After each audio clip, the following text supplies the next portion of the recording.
पोटाचं दान, चहूकड बहरलं रान, पाटामध्ये झुळू झुळू पाणी, पाखराच्या चोचीतली गाणी,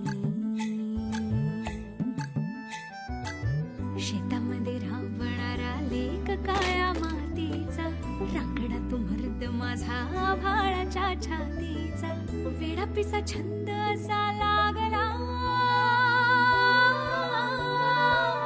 तुझ्यात जी